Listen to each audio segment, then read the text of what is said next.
programs gently and positively taught us and supported Ted and I in so many ways. Now, as a volunteer and faith ambassador for the Alzheimer's Association, it continues to have a very special place in my heart. The title of today's event says why we're here: to shed light on a disease that's such a mystery to so many. We'll learn from dementia experts about the early warning signs, how to get a diagnosis, what treatments are available, and how our lifestyle can support our brain's health. We're also going to learn how Jewish life and Alzheimer's are interrelated and explore questions of personal faith and congregational responses, moving towards becoming a more supportive and inclusive community. We expect to cover lots of ground today, and you may have questions that are not answered. So look in your packets and please find the white half sheet and write your questions on it for the Ask the Doctor portion of our program. If we don't get to your question, Alzheimer's Association 24/7 helpline will give everyone a call with the answer within the next 2 weeks. I would love to give you the phone number of that helpline, and if you have a smartphone, you might want to take it out right now. The number is 800-272-3900. When you have your hand on your phone, put it on silent too, so that we can go forward with our presentation. Now we're going to look at a very quick video that I think will clarify the facts about this disease. So if you'll take it away.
Lots of facts there, and I know that you will be part of advocating for this cause after you have learned so much today. I want to thank our contributors and our supporters. Most importantly, the Women's Auxiliary for the Jewish Aged Foundation of the Jewish Federation, who blessed us with the funding for this event, including the ability to bring to St. Louis our keynote presenter, Rabbi Richard Address. Thank you. I hope some of you are here today. To the Alzheimer's Association, who generously gave us funds, marketing support, staff support, and so much more to make this idea a reality. Thank you.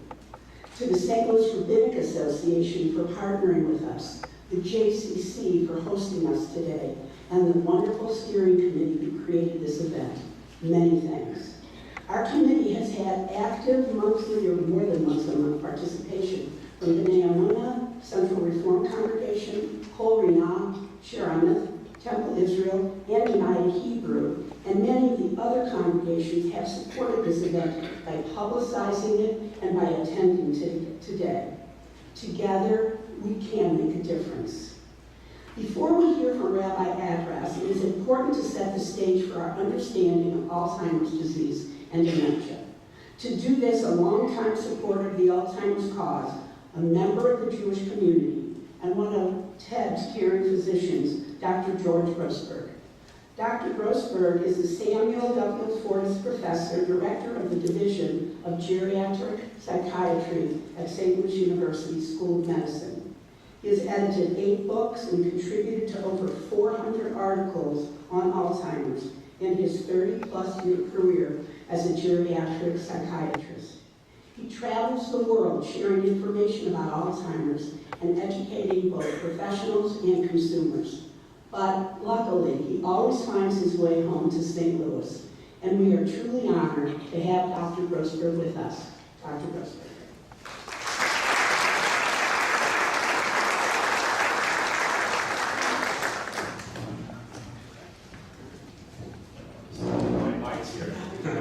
Thank you, Marcia. I do want to thank Marcia for being the kind of the mastermind behind all this and putting everything together. She's an amazing, amazing organizer, and I think a great role model for successful aging. Well, you're getting younger all the time.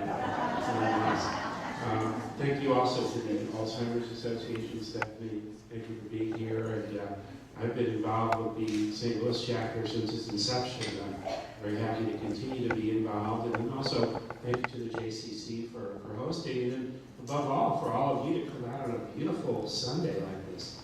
As I was driving in this morning, I said, I don't know if I want to be in a room for 3 hours. I want to be outdoors. It's so beautiful.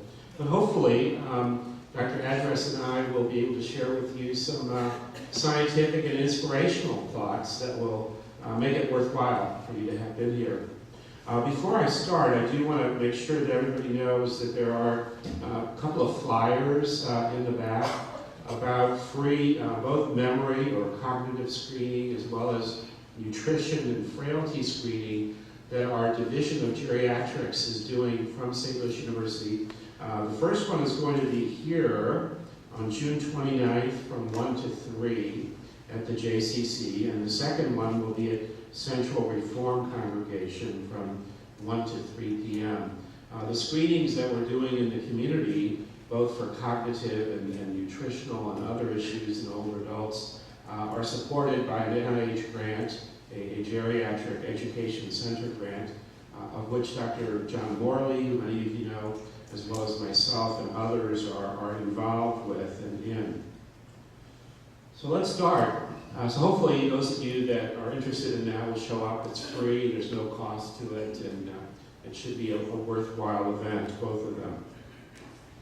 So I was thinking about what to share with you this morning, and I talked to my wife, and I said, you're going to be here. She's here, Darla. And I said, you're an audience member. It's typical of many people who are here. You're in your middle years, getting older, and you've got parents who are in their late 80s and early 90s that you're worried about, both physically and cognitively. What would you like me to talk about as it relates to Alzheimer's disease? I gave her 2 options to be there, implying that inflammation may play a role in Alzheimer's disease. So back to the vitamin story. What do I recommend for patients to take? I just recommend to take a B-complex multivitamin with folate, 1 a day. Because we know that the B vitamins are particularly important for the nervous system, for the development of the nervous system. And one of the examples I use, I often tell, family members, they want to know, should I be taking this and that and that and this? I say, well, maybe the only thing you should really take is take a B-complex multivitamin with folate. And they'll say, why is that? Well, if it's a woman, I'll say, well, you got kids, you were pregnant, right? I said, did you take prenatal vitamins? And they said, yes. They require a prescription, prenatal vitamins, unlike the regular kind of vitamins. And you know why? Of course, they're not sure. I said, because they have high amounts of folic acid, a very important B vitamin. And without the B vitamins, there's a greater risk of the child being born with deformities, like spina bifida, for example. So we want to load up on B vitamins, not to a great extent, but at least take a B-complex multivitamin. We talked a bit about the protective effects of alcohol in moderation. Again, moderation is 1 to 2 drinks for men, and then 1 drink a day for women. And caffeine. So just last night, I reviewed a European study that seem to show that individuals who drink 1 to 2 cups of coffee a day, regular coffee a day, versus non-coffee drinkers seem to have a lower risk of later developing Alzheimer's disease. The problem was that most people don't just drink 1 to 2 cups. If they're coffee drinkers, they're drinking more. And when you drink more, you might lose some of the protective effects, and you may develop arrhythmia. Some people are sensitive, their heart rate might increase, or their blood pressure might increase. So we have to be careful with caffeine. And hormone therapy, estrogen, for example, like postmenopause, is very controversial because even though estrogen might do some good things for the brain, it also increases the risk of blood clots, increases the risk of certain gynecologic malignancies. So it's not something that should be taken on a routine basis. Again, a number of studies are showing that the B-complex multivitamins are not a bad idea. A number of studies are showing, animal studies, that caffeine in the form of regular coffee, which may have other ingredients as well, may actually suppress the formation of these plaques in the brain in animal models of Alzheimer's disease. And then let me finish up with the last area, which will actually move us to Dr. Adress's presentation, and that's the role of lifestyle modification in decreasing the risk of Alzheimer's disease. So the next few slides, the next bit of material I'm going to share with you, apply not just to those of us who are at risk for Alzheimer's disease, but also for people who've already been diagnosed.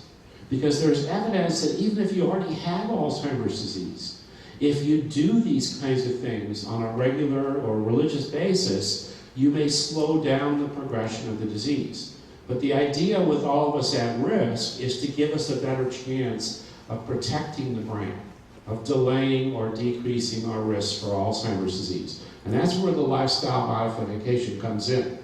So I know there are a number of my patients in the audience and a number of families who I've worked with in the audience as well. And you know that one of the things I emphasize at every visit with all of you, every visit, is tell me about your activity level. And when I talk about activity with my patients and families, I'm talking about activity 4 ways, 4 types of activity. I want to know, what are you doing physically to keep active? Are you at least walking every day? You're not a couch potato, we don't want you to be. We want you to get some type of physical activity every day. That's the first. Second, and again, not in any particular order, would be, what are you doing mentally? What are you doing not to be brain dormant? What are you doing to challenge the brain? And I'll give you some examples of that in just a second. So mental activity. The third would be social activity. Are you getting out? Are you engaging with people? Or are you just sitting in the couch and the remote control is your best friend? Not good. Spiritual activity is the 4th sphere. Now, as I was telling somebody earlier, I have some patients who will tell me that they've never been, church or synagogue or whatever goers, and they're not going to become so at age 85 for the first time. So I can't emphasize that for them. But for people who have been, for whom spiritual activity has been an important and meaningful part of their life, they need to continue that. Even if they have Alzheimer's disease, they can find tremendous meaning in the spirituality. There's tremendous meaning in church or synagogue activity, in the rituals of religion. I'm reminded of one of my patients, unfortunately passed away recently, and he was an Orthodox Jewish gentleman with Alzheimer's disease. I followed him for a long time, and he did okay for quite some time. I started developing some agitation and some behavioral problems toward the more advanced stages of the disease, which is very common. And one of the things that his family reported to me that was a real calming influence and effect on him was every morning when they helped him put on his tefillin, the phylacteries. He was so impaired that he had no idea how to put them on. So they had to put them on for him. But he somehow knew that that was meaningful to him, that that was something he'd done every day of his life. Then they would take him to synagogue, they'd give him a siddur, they'd give him a prayer book, and he would open it up. He would hold it upside down. He can't read anymore because he's so impaired. But just being there and listening to the tones and the incantations relaxed him and calmed him. And going 3 times a day was 3 calming episodes and periods. It meant so much. So if it's part of one's life, The fourth sphere of activity is also very important, which we'll hear more about, is the spiritual activity. Let's talk a little bit about this. So here's one study, this is from Hong Kong, looked at over 500 older adults and showed really the benefits and the potential protective effects of keeping active physically, intellectually, socially, and recreationally. So your chances of developing Alzheimer's disease are less if you don't become a couch potato, don't take retirement too seriously, but keep up all these kinds of activities. Number of studies, here's one looking at individuals who are physically active versus the couch potatoes. And what you find is, for example, with stroke-related or vascular dementia, you can decrease the risk maybe by 1/3 or more by keeping physically active. Here's another study from New York, and Dr. Sparmius, who's a colleague of mine, was a guest speaker for the Alzheimer's Association annual meeting, I guess about 3 years ago, talked about this. He's done some great studies looking at the Mediterranean diet. So you take people in their middle or later years, and you teach them how to eat healthy, and they actually do it. They eat fish instead of red meat, they eat whole grains instead of processed foods, they use a little bit of olive oil instead of other fats, they eat a lot of fresh fruits, a lot of fresh vegetables, whole grains, and so on, and they stick to it every day. And you follow them over time, and when you combine that, especially with daily physical activity, walking or other exercise, and they have a dramatically lower risk of developing Alzheimer's disease. So these are things that we can tell our patients and family members that may have a payoff. Look at this, you can have 40% decrease, between a 30 and 40% decrease when people adhere strictly to a Mediterranean diet as well as physical exercise. Again, this is a very recent study showing that these good habits, the good cardiovascular habits, the fitness habits, when they start in midlife, can pay off 20 and 30 years down the road. Individuals who start these habits early and continue them over time, again, have a much better chance of either delaying or decreasing their risk of Alzheimer's disease, even if they've got a family history, even if they have 1 or 2 strikes against them. Now, is it a guarantee? Unfortunately not, but we have a much better chance. Again, another study showing the Mediterranean diet, 28 to 30% lower risk of developing Alzheimer's disease. Another Mediterranean diet study showing 30% or more decreased risk of Alzheimer's disease. But high adherence to it is the key, and often people don't adhere. This is a very recent study showing that maybe low-fat or non-fat dairy products, not the fatty stuff, because then you've got a cardiovascular risk factor, because they contain something called glutathione, may be protective for the brain. So we do encourage, fat-free yogurt and other fat-free dairy products as part of the Mediterranean diet in later life. What about the brain activity? What can people do to keep mentally active? And the key is really challenging the brain. So someone tells me, I play piano, and I've been playing piano for 65, 70 years, and every day I play 15 or 20 minutes of piano. And that kind of keeps me going and keeps my mind active. I read the music, whatever. And I'll say, that is great. Keep doing that. Even better, learn a new instrument. So learning new things in later life is the way to exercise the brain. Learn a new language. If you don't play bridge, learn to play bridge or some other new card game. Playing computer-based or other memory games may be a good idea. Even something as simple as using one's non-dominant hand for things that you usually do. If you're right-handed, let's say. I'll give you an example. So I'm right-handed. So this morning I took a shower. So you can come near me, I'll smell good. But like I normally do in the morning, I grab the soap with my right hand, and I put it all over my body, and I take a shower. Well, if I consciously use my left hand to do that, and let's say I would be in one of these fancy functional MRI machines that would show what circuits in the brain are lighting up, different circuits would light up when I use my non-dominant hand versus my dominant hand, and we think that that's a way to exercise the brain. So exercising the brain, reading material that's challenging, doing crossword puzzles, jigsaw puzzles, card games, Sudoku, and so on, being involved in discussion groups, coming to meetings like this, where one is learning things, hopefully, are ways to do it. Avoiding head trauma, we talked about. We do not recommend testosterone supplementation. A lot of dangers associated with that. And estrogen supplementation is also very, very controversial. There's a lot we don't know about trace minerals, but we do know that aluminum does not cause Alzheimer's disease. These we already covered. One other factor we don't know a lot about, but we think is important, and unfortunately we can't control, is what happened in earlier life. As far as nutrition, lack of education, lack of stimulation, unfortunately individuals that grew up in those types of environments do have a higher risk, and we can't totally undo that, but the kinds of things that we talked about do make a difference. So just to finish up, so we think that Alzheimer's disease is basically caused by a variety of underlying kind of pathological processes in the brain. Some of these we think may be preventable or potentially modifiable. Again, probably the number one of all the things I talked about, as far as things that can be modified that may make a difference, is what's good for the heart is good for the brain. So let's pay attention to that, and not to be a couch potato. We do think that doctors and healthcare providers should advocate for their patients and at-risk family members.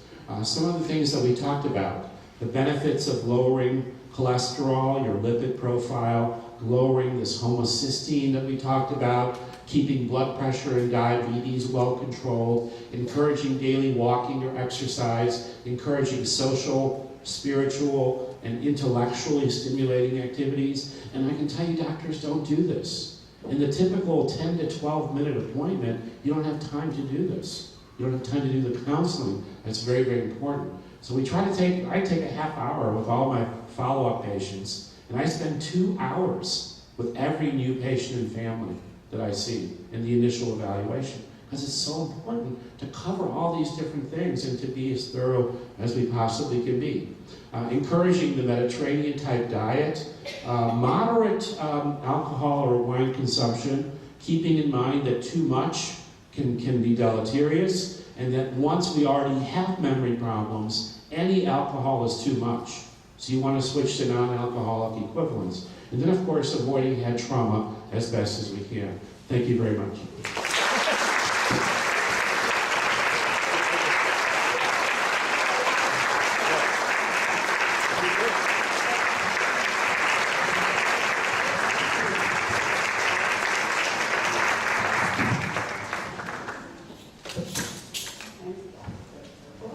Dr. Grossberg.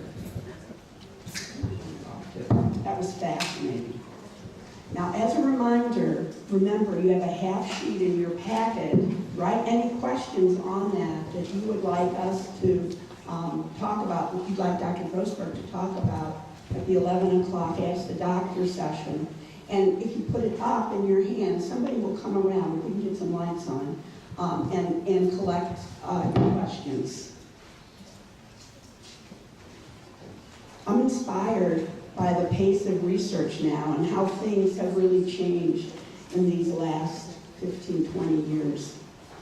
One thing Ted was able to do, and he did it a lot, was to be a participant in Alzheimer's research. And with Dr. Grossberg and Dr. Buchholz at St. Louis University, he was in several trials, as he was at Washington University. We're very fortunate to have these amazing medical schools and universities here in St. Louis. I am pleased that there seems to be more attention being paid to Alzheimer's across our country. But there's still one place that's very close to my heart that sometimes we don't have as much attention being focused on how to be inclusive and create safe opportunities, and that is in our synagogues. So now, to share some insights into how Judaism can work within our congregations to support families facing Alzheimer's, is Rabbi Richard Address from Philadelphia.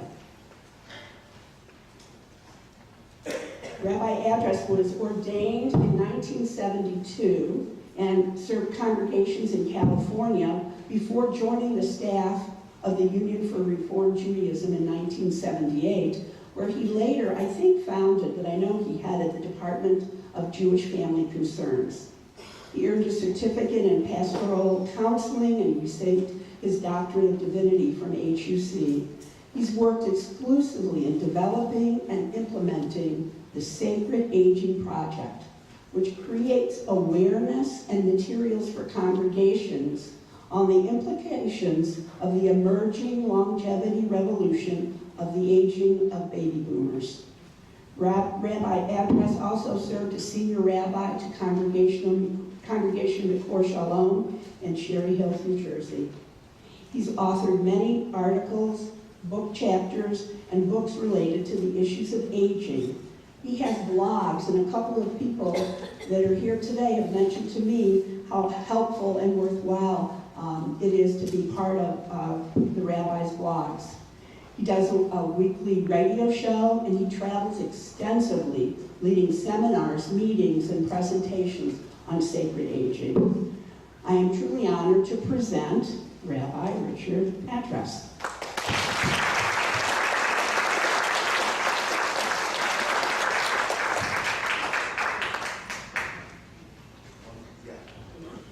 Oh, yes. You do that? Oh, I do that. I'll mess it up.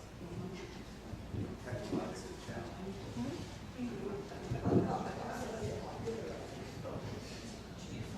No, I got it. Thank you. Shabbat shalom. Not shabbat.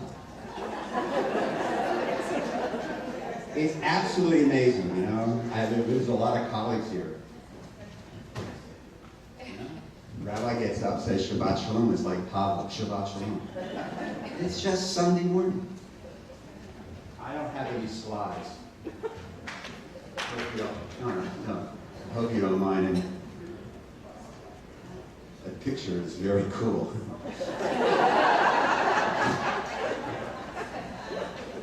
Long ago in the galaxy far, far, to quote Torah. Thank you, Marcia, and the Alzheimer's Association, Dr. Grossberg, wherever you are. Thank you very, very much. For those of you who study Maimonides, if you go read the medical writings of Moses Maimonides, a physician in the 12th century in Spain, and how to approach patients, it's exactly what Dr. Grossberg was talking about, and the involvement of exercise and nutrition and movement. It's fascinating stuff. And just as off the top of my head, for those of you who are members of congregations and organizations, this is a great study material. We'll talk a little bit about more in the care and community breakout. But anyway, thank you again for this invitation to share with you. We've heard a brilliant presentation on the science and the how. The ballpark I play in, as my colleagues do, and I'm very happy to see so many colleagues and some good old friends too. The ballpark that we play in is not the how of something, but the why. And so I want to share with you some thoughts, basically drawn from some of our tradition, some of the work that I do on Jewish sacred aging, and the cards for the website that were out on the registration desk. And this idea of shedding light. And this is a tremendous image, by the way. It's a very traditional Jewish image.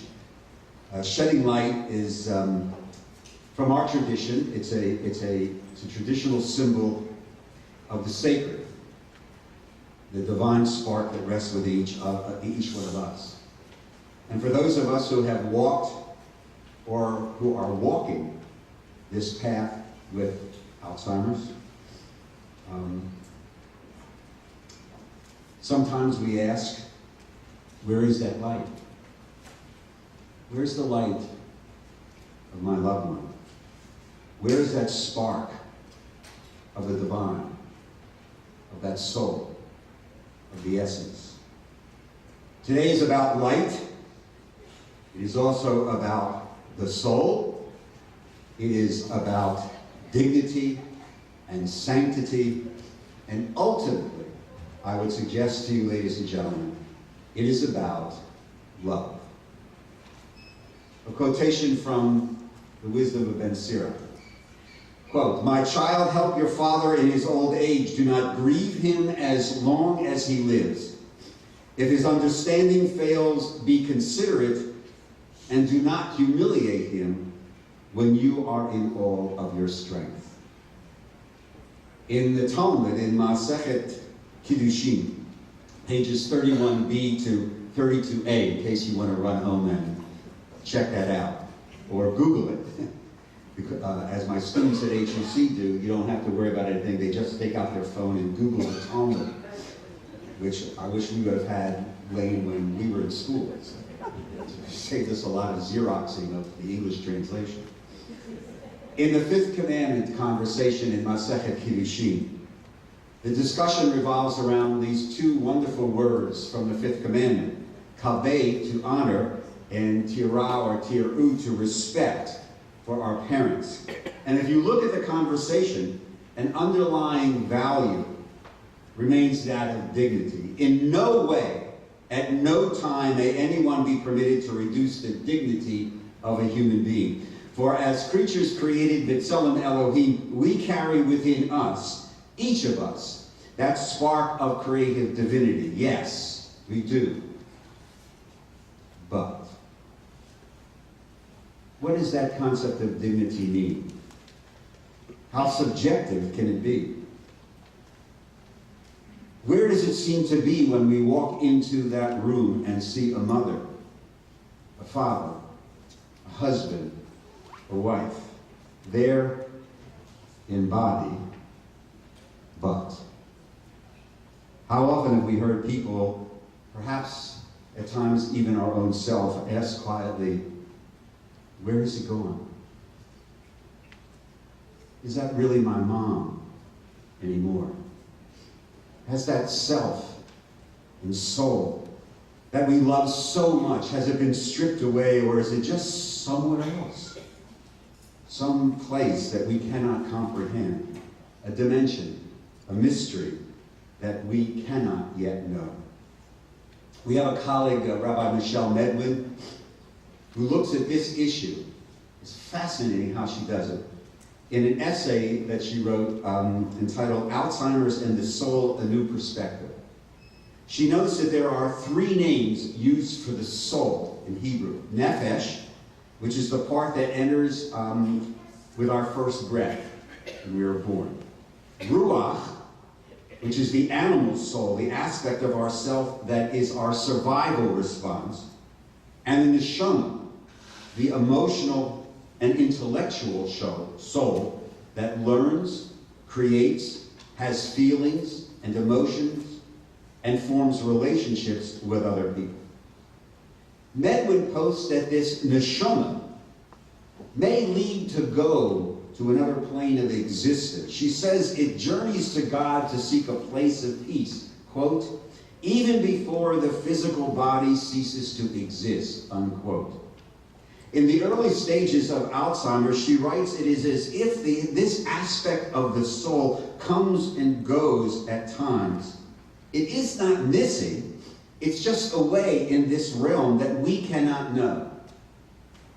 Quote, when a person reaches the stage of Alzheimer's disease in which he no longer recognizes his loved ones, we can find comfort, says Rabbi Medwin, and seek internal peace by feeling that this neshama, or soul, that part of the person that gives him distinct personality and has made him who he was, now spends more and more time with God and eventually remains there, even as his body and his two other remaining souls are still on earth with us, unquote. Now, this may not be everyone's theology, yet I suggest that there is a sense of peace and understanding as to the acceptance of this mystery. Because after all, ladies and gentlemen, who does really know where the soul goes? Who can say? Really? That this neshama is not in some other dimension or reality, one that remains unknown to us.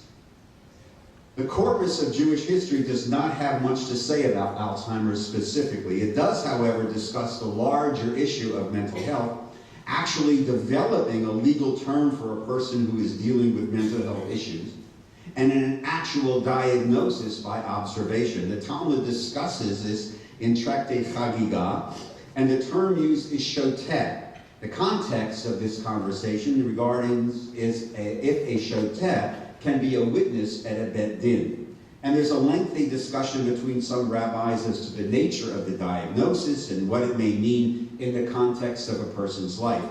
A definition and discussion is then extended with Maimonides in the 12th century, and we even find some legal technical terms in tradition to describe various situations, such as the Hebrew term mara shechora. This is really cool. This is Talmudic. Mara shechora, mara is a sense, and literally sometimes in the context of bile. Shachor is the Hebrew word for dark, blackness.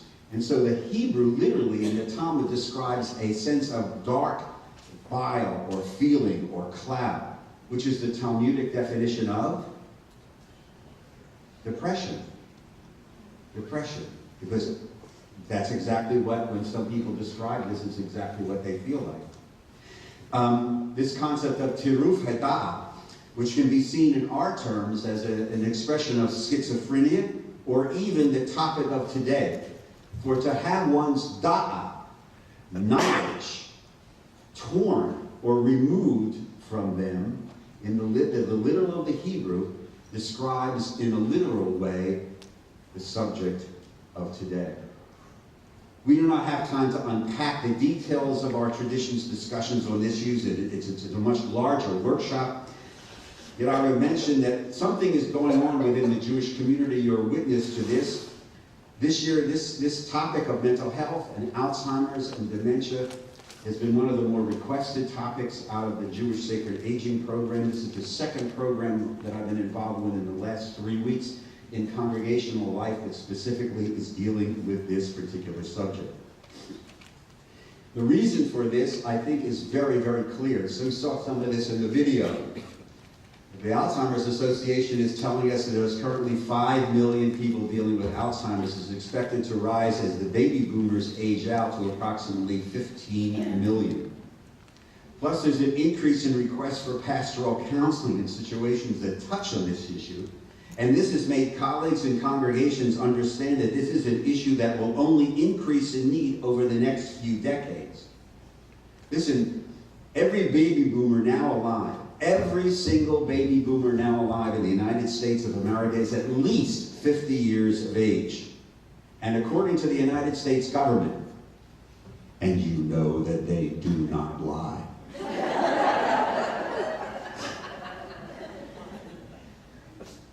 according to the Census Bureau, a person is turning 60. A presentation I've done, which is very well received, is called Alzheimer's Disease, A Century of Progress.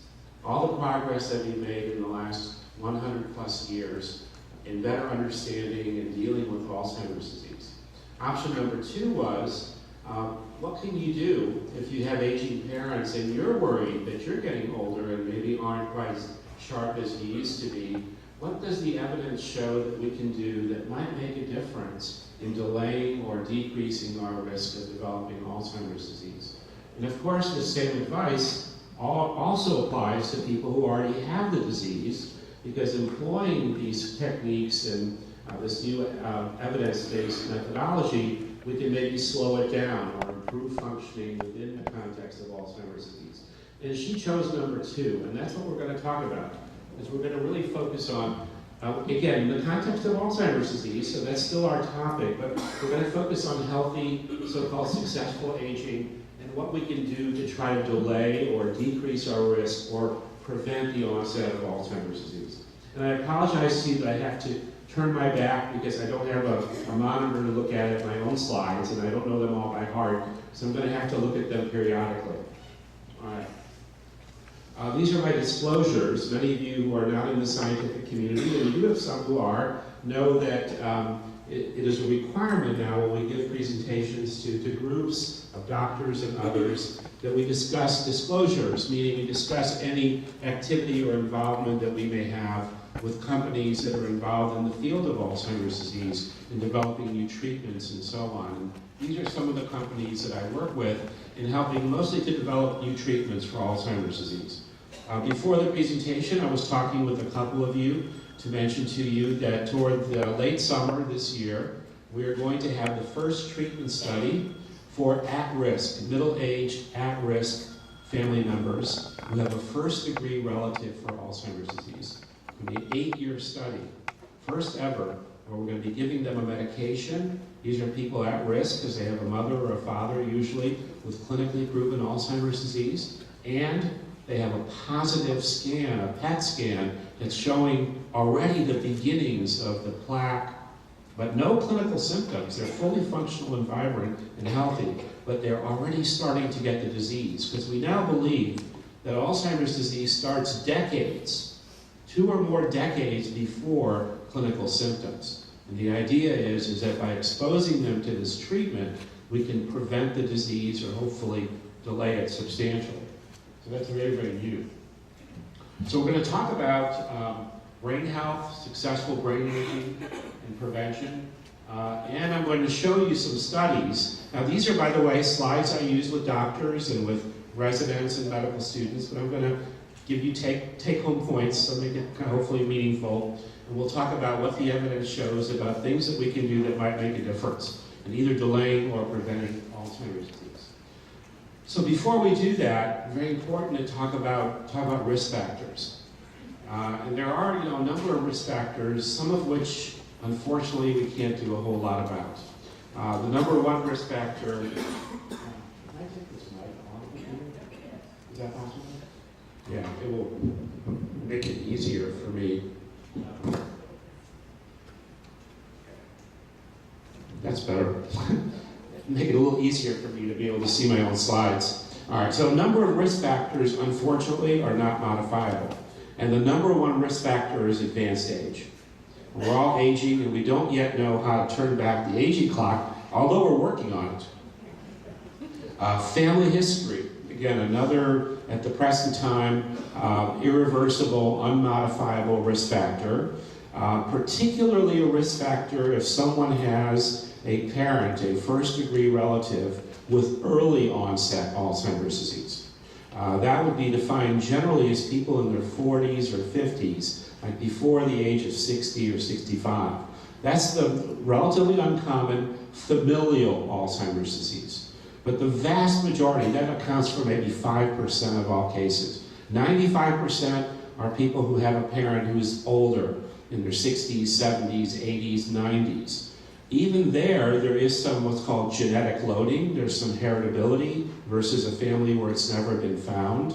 But the strong heritability is not in that scenario. It's when someone has a parent who's younger who's been diagnosed with Alzheimer's disease. And there are a number of genetic abnormalities on genes and chromosomes that are specific to that early onset case. Now it's important to keep in mind that that's not the typical Alzheimer's patient. The typical Alzheimer's patient is my 85-year-old, not my 45-year-old. But of course it's extremely tragic when we see that rare occasional patient in their 40s or 50s with the disease, and these are some of the genetic mutations or abnormalities that we can look for, we can identify in those younger patients. In older patients, there is one particular genetic mutation. It's called an ApoE4 mutation, which codes for later onset Alzheimer's disease, but only about half of people who get it later have this. So it's not a real strong risk factor, but it's something that we can look for. We don't do it clinically in the office. It's not indicated clinically, but we do it in research trials as we're developing new therapies for Alzheimer's disease. So let's start talking about other risk factors. This is one that's been fairly recently identified, actually through a large study at the VA, the Veterans Administration. And you've all heard of PTSD, post-traumatic stress disorder. We're hearing more and more about it because We're starting to see people coming back from Iraq and Afghanistan and other wars who've been traumatized. Of course, you can get post-traumatic stress disorder living through a natural calamity, like a flood or a hurricane or something life-threatening. Or, God forbid, someone who's raped or molested can develop PTSD. And we have a few patients still who are living with lifelong PTSD who are Holocaust survivors. But now it's been shown that post-traumatic stress disorder is actually a risk factor for Alzheimer's disease. So that means that individuals who've had this need to be kind of watched more carefully because they're nearly twice as likely to get Alzheimer's disease later as individuals who've not had that type of trauma. And the reason seems to be, and this is actually a study from Israel that uncovered the reason why, is that these post-traumatic stress disorder patients have an elevation of a protein in their blood called homocysteine, which is actually a risk factor. Homocysteine elevation is a risk factor also for heart disease. It's something that one can get screened for when you go for your annual checkup and get your blood work. And it's easy to treat. We can lower homocysteine by giving B vitamins, particularly folic acid. But this seems to be the reason why. Elevated homocysteine is dramatically associated with post-traumatic stress disorder.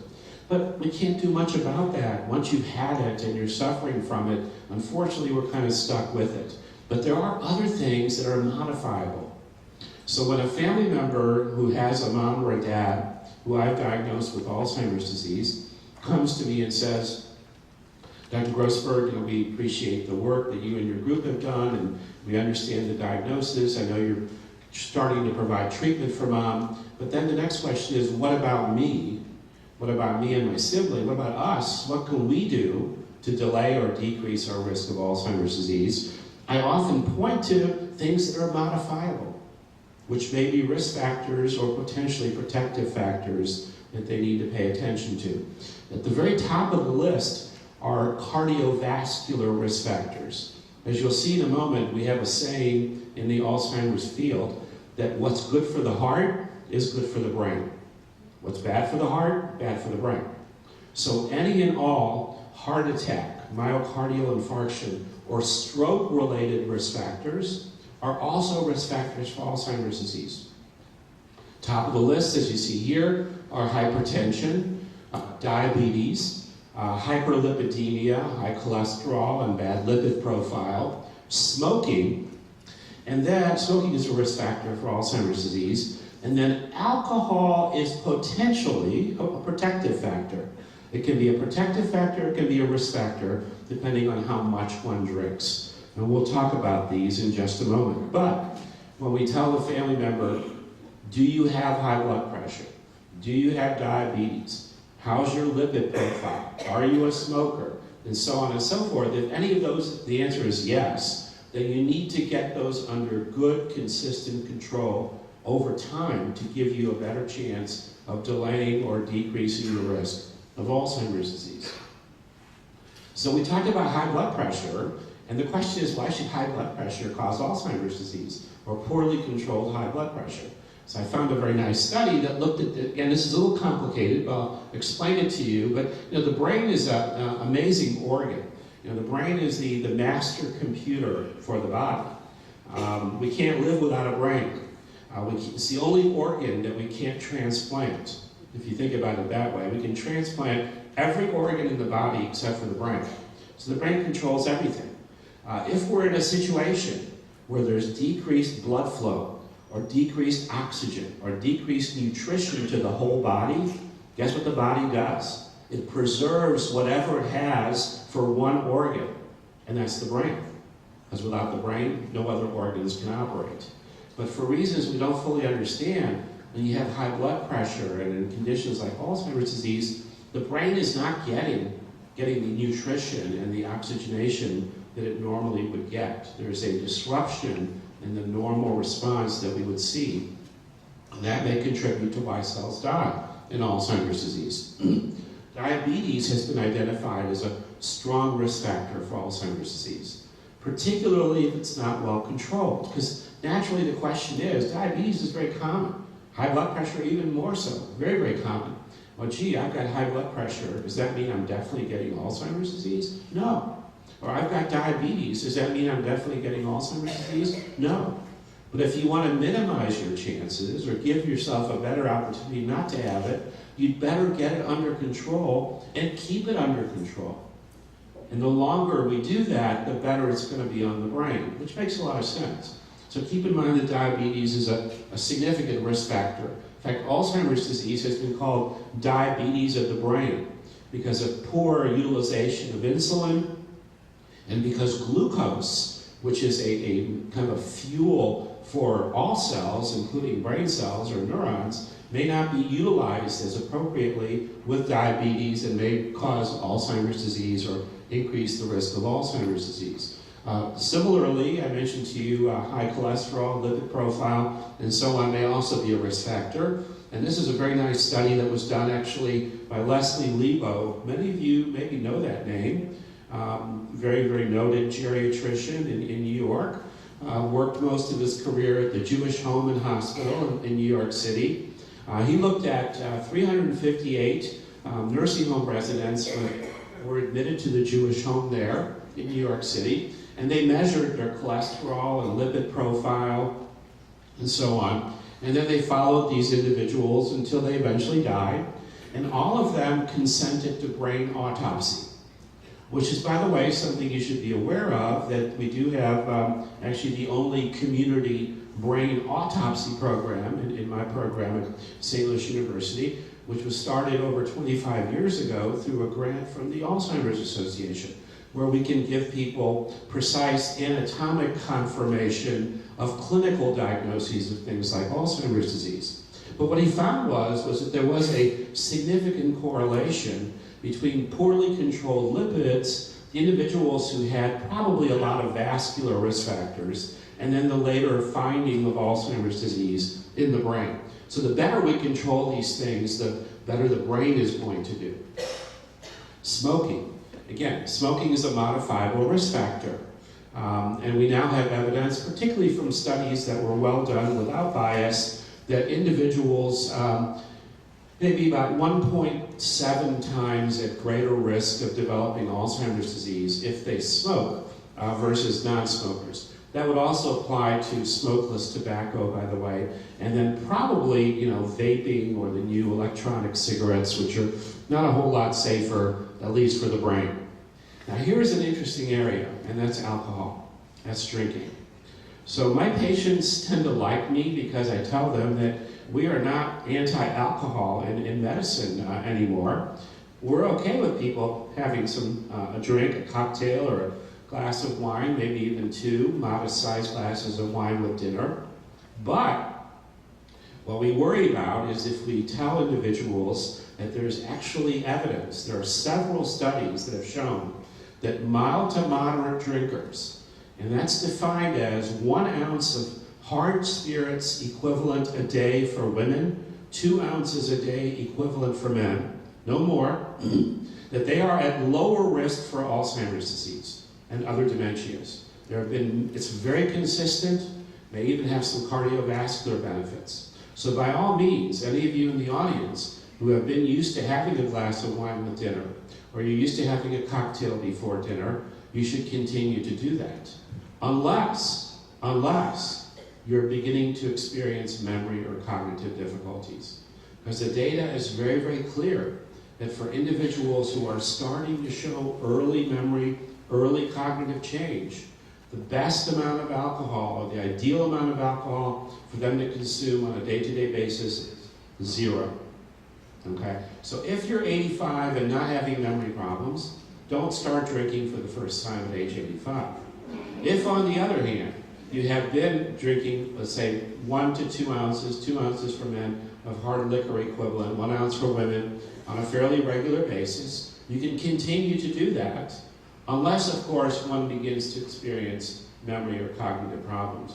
But alcohol seems to play a protective role vis-a-vis Alzheimer's disease. We need to be real careful about this. A number of studies have shown this, because when you tell people this, they often go home and they say, wow, this is really good stuff. Dr. Grossberg said that I could have, glass or maybe even 2 glasses of wine at night with dinner. So I'm just thinking that if I can have 1 or 2 glasses, maybe 3 or 4, 5 or 6 might even be better. And then next thing you know, you have an alcohol problem, and alcohol is neurotoxic. In higher amounts, alcohol does knock off brain cells and can be a risk factor for cognitive impairment. This is another study that showed very dramatically how maybe about a 1/3 risk decrease with people who drink versus those who do not. What about other risk factors? So this is a potential protective factor, but can also be a risk factor, and that's alcohol. So there are a number of other things. Depression seems to be a risk factor, and may even be an early marker for what is later diagnosed as Alzheimer's disease. It may be one of the earliest symptoms. In fact, you might ask me this. A lot of times families who are dealing with aging parents will ask me, I'm worried about my parents. Thank God, they're in pretty good shape, they're pretty sharp, they're pretty functional, but I know that they're at risk for Alzheimer's disease because they're getting into their 80s or whatever. What should I be looking for?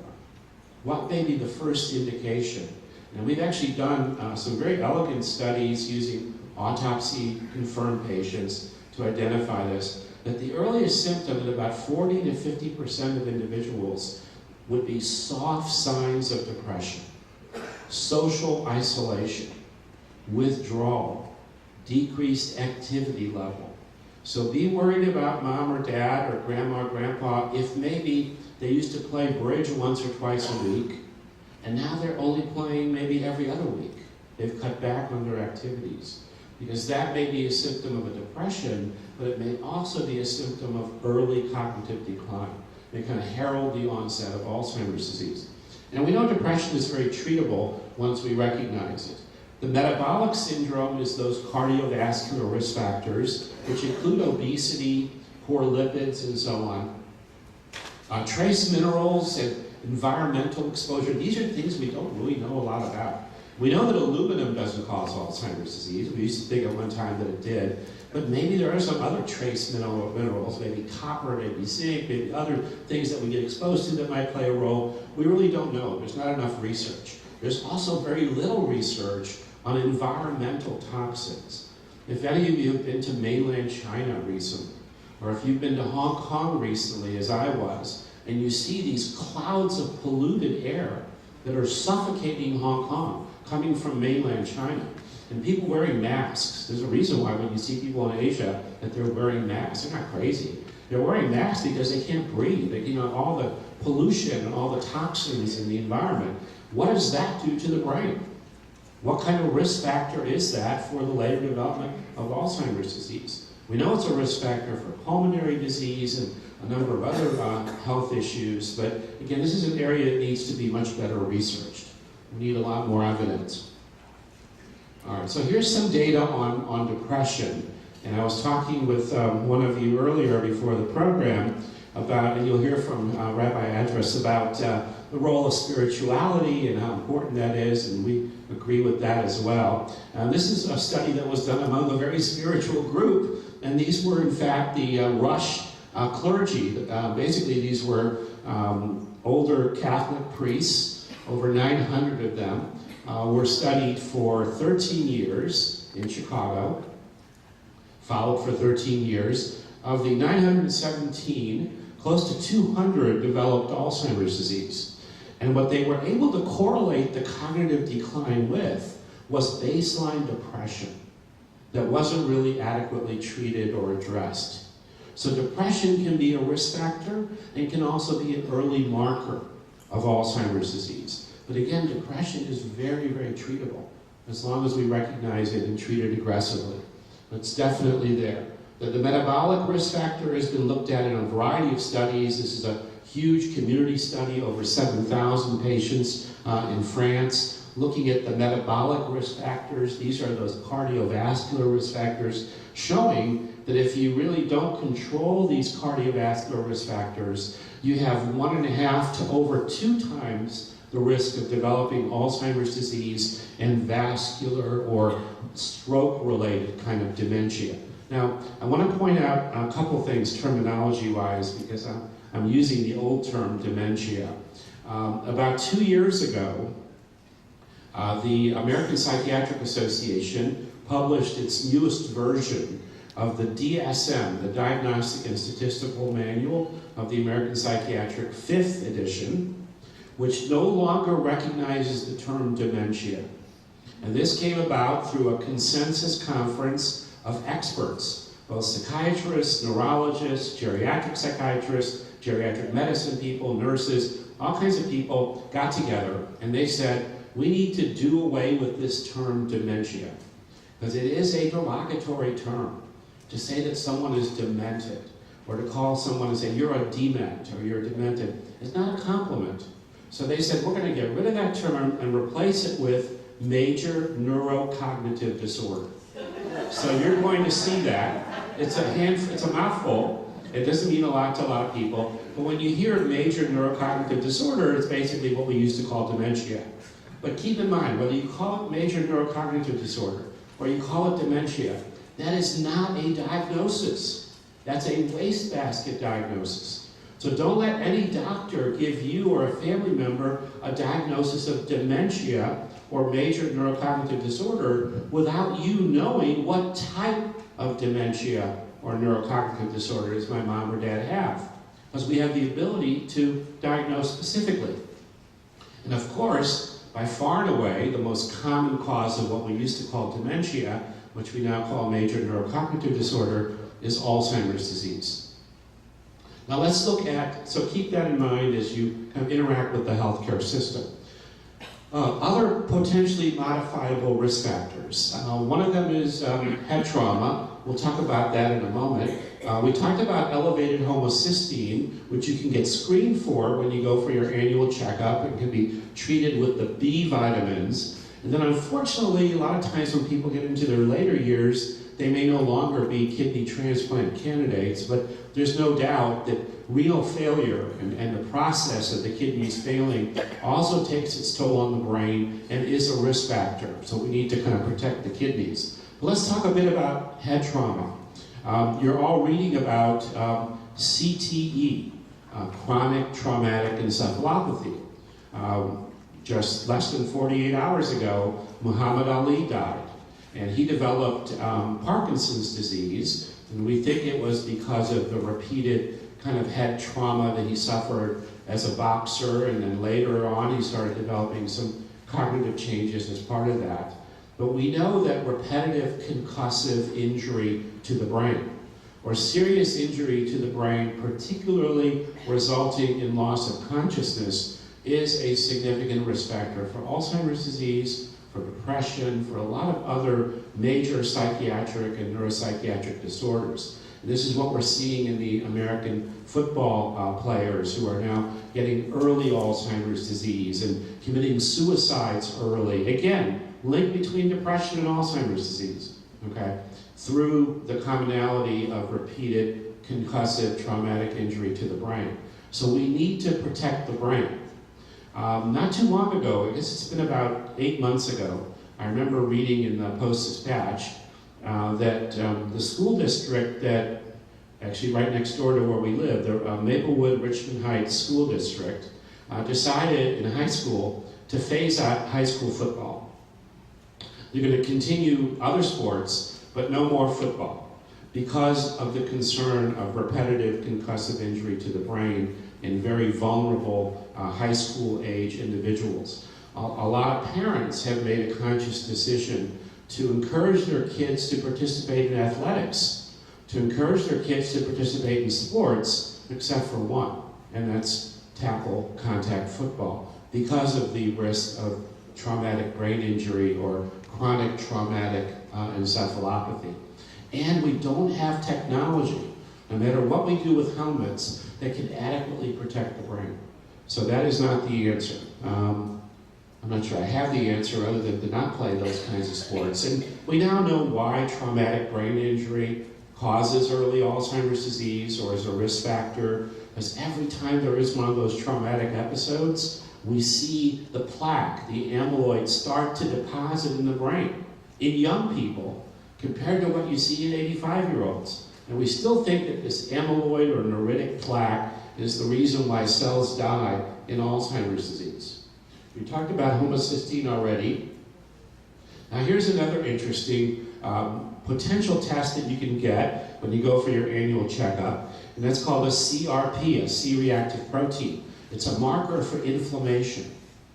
We think that inflammation plays a role also in why cells die in Alzheimer's disease. And there have been some short studies looking at people with early Alzheimer's disease, mild Alzheimer's disease, who've been put on anti-inflammatory drugs. These would be things like Motrin and Aleve and naproxen, naproxen, anti-arthritic medicines or anti-inflammatory drugs. And these short-term studies didn't seem to show any benefits at all. And they can be very hard on the stomach, they can cause bleeding.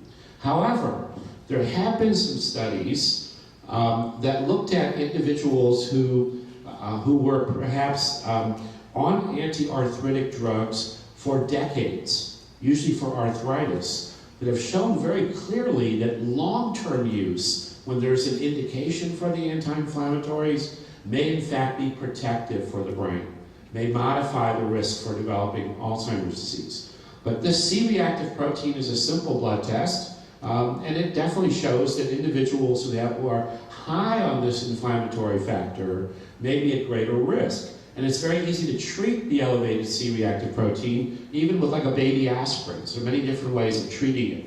We don't have a lot of great treatments for kidney failure, unfortunately, especially in later life. Of course, in younger individuals, we can think about transplant, we can think about dialysis and so on, but later on, that may not be possible or available.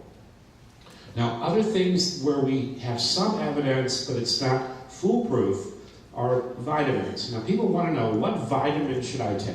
Is there evidence that if I take vitamin E, or if I take vitamin C, that might lower my risk of Alzheimer's disease? And right now, the evidence is relatively weak. But there was a recent study that seemed to show that vitamin E, this is a study from the VA in men, it wasn't in women, vitamin E, about 1,000 to 2,000 units a day, which is an antioxidant, protects cells from oxidative stress and free radicals and so on, may potentially be beneficial in people with early Alzheimer's disease. But all the evidence on the anti-arthritic drugs, the non-steroidal anti-inflammatories, has been pretty much negative, with the exception of people who've been on them for decades, who after decades may have potentially a lower risk. There is some evidence relative to omega-3 fatty acids, fish oil, and the Mediterranean diet, which has a lot of fruits and vegetables. And we'll talk a bit about that in just a second. So this is one of the studies, by the way, that showed that there was no difference if you put people on Celebrex or naproxen or placebo. These are individuals who are over 2,000 patients, 70 years of age or older, with a family history of Alzheimer's disease. They followed them for 3 years to see if these anti-inflammatories protected them from Alzheimer's. They didn't work. Again, short-term study in later life doesn't seem to work. But the protective effects of long-term use do seem